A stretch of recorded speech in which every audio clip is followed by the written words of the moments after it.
देखिए हम लोग कर रहे हैं सब्स्टिट्यूशन। ये सब्स्टिट्यूशन की सेकंड वीडियो है। मैंने एक वीडियो में आपको एक बेसिक बता दिया था कि अगर क्वेश्चन न्यूमरेटर और डिनोमिनेटर में है तो 99% क्वेश्चन में टी को डिनोमिनेटर मानना है, और अगर लॉग है तो टी को हमेशा लॉग मानना है। सवाल में लॉग बेसिक पेरेंट रूल बताया था इंटीग्रल का कि हमेशा टी उसे मानो जिसका डेरिवेशन क्वेश्चन में गिवन। मैंने आपको होमवर्क में एक्सरसाइज 5 दे दी थी। एक्सरसाइज 4 देखते हैं कुछ सवाल। पहला रूल बताया न्यूमरेटर और डिनोमिनेटर वाला, टी मानना है डिनोमिनेटर सही। दूसरा रूल है अगर आपके पास दो फंक्शन है इंटीग्रल में, आपके पास दो फंक्शन है,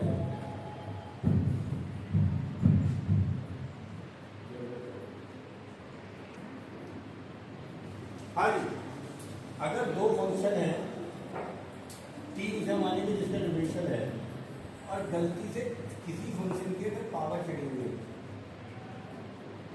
तो टी उसे मानेंगे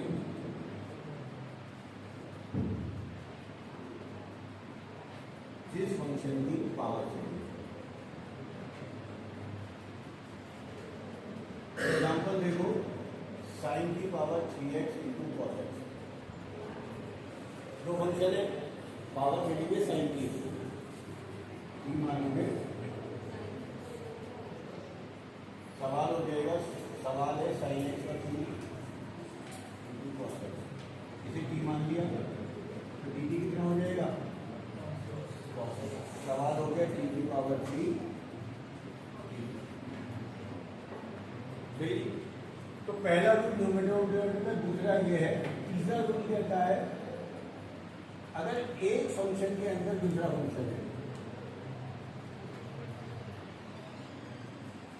अगर एक फंक्शन के अंदर दूसरा फंक्शन है, जैसे कि साइन लॉग है, फंक्शन के अंदर फंक्शन है, e की power sine x, ten e की पावर एक्स। एक्स को एक बार है, फंक्शन दो है, इसे कहते हैं फंक्शन के अंदर फंक्शन। तो जो अंदर वाला फंक्शन है इसे टी मानना है, तब टी मान लो जिसके साथ एक्स लगा है। अगेन ये सारे रूल 99% सच है, 1% ये सब फेल हो सकते हैं। और हाँ, 99% सवालों में इनमें से कोई ना कोई रूल लग जाएगा। न्यूमरेटर और डिनोमिनेटर, किसी फंक्शन की अगर पावर चली हुई है और फंक्शन के अंदर अगर फंक्शन है तो, जैसे कि सवाल आएगा sign log x upon x.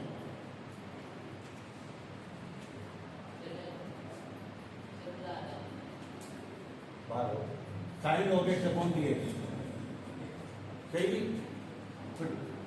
Function के अंदर फंक्शन आ गया, टी मान लेंगे लॉग एक्स को, डी टी हो जाएगा 1 अपॉन एक्स। लॉग एक्स हो गया टी और 1 अपॉन एक्स हो गया डी। साइन टी का इंटीग्रल हो जाएगा माइनस। एक साथ सारे रूल उतार लो, यहाँ पे आपका काम खत्म हो जाएगा। दो बेसिक रूल आपके हो गए थे, 2 या 3 या 4 जितने भी हो गए थे, यहाँ से उतारना है। ये 5वां आएगा। अगर फंक्शन किसी दो फंक्शन में किसी एक फंक्शन की पावर है तो जिसकी पावर है उसे टी मानना है। अगर एक फंक्शन के अंदर फंक्शन है तो अंदर वाले फंक्शन को टी मानना है। उतारिए इसको, फिर सवाल कराता हूँ। लेना भाई, देख लो थोड़ी देर। ये मैंने कुछ एक्सरसाइज बोल के सवाल कर रहे हैं। जो दो रूल आज नए लिखवाए हैं दोनों में है। पहले आप सोचो कौन सा रूल लगेगा और क्यों। कौन सा रूल लग रहा है? 3 बेसिक रूल है, न्यूमरेटर और डिनोमिनेटर, फंक्शन की पावर, तो फंक्शन के अंदर फंक्शन। कौन सा लग गया इसमें? फंक्शन के अंदर फंक्शन, एक से एक बार है, फंक्शन दो है तो फंक्शन के अंदर फंक्शन। फंक्शन की पावर, फंक्शन की पावर। अबे न्यूमरेटर और डिनोमिनेटर कहां से दिख रहा है तुम्हें? गधे हो गया? कुछ भी बोलने का मतलब है फंक्शन के अंदर फंक्शन है और 1/x का डिफरेंशियल 1/x² होता है। टी उसे मानोगे पेरेंट रूल है, सबका बाप, जिसका डिफरेंशियल गिवन है। साइन के बाद एक्स लेंगे तो फंक्शन के अंदर फंक्शन है, तो इसे टी मानने पर क्या उसका डिफरेंशियल गिवन है। तो आपको पकड़ने में आसानी रहेगी। 3 बेसिक रूल है, फंक्शन के अंदर फंक्शन, फंक्शन की पावर या न्यूमरेटर अपॉन। अब आपकी बात करके दिखाने की,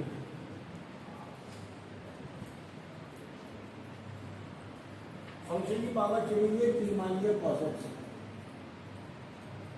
cos x का differential minus sine x dx, minus dt आ गया साइन एक्स। सवाल क्या बन गया, साइन एक्स dx ने क्या लिख दिया माइनस dt, बड़ी हो गया रूट टी। इंटीग्रल बात करो, cos x square log x। इस सवाल का करना है कभी छोड़ दो, तुम देखो क्या करेंगे। या फिर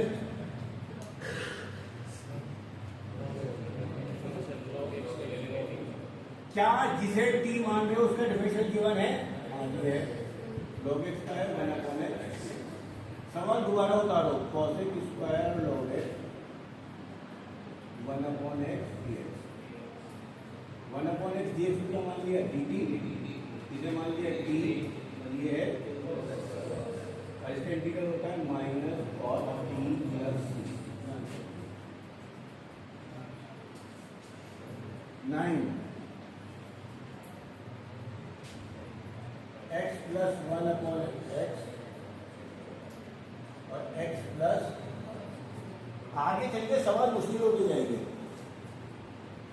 तो जिसकी पावर चलेंगे पहले तो मान के देख लेते हैं।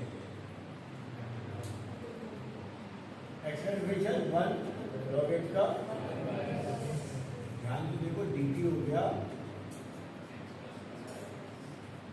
बड़े सवाल हो गए। सवाल हो गया x प्लस log x का whole square, x plus 1/x, ये पूरा बन गया dt और ये बन गया t स्क्वायर, आंसर आ गया t। तो ये बेसिक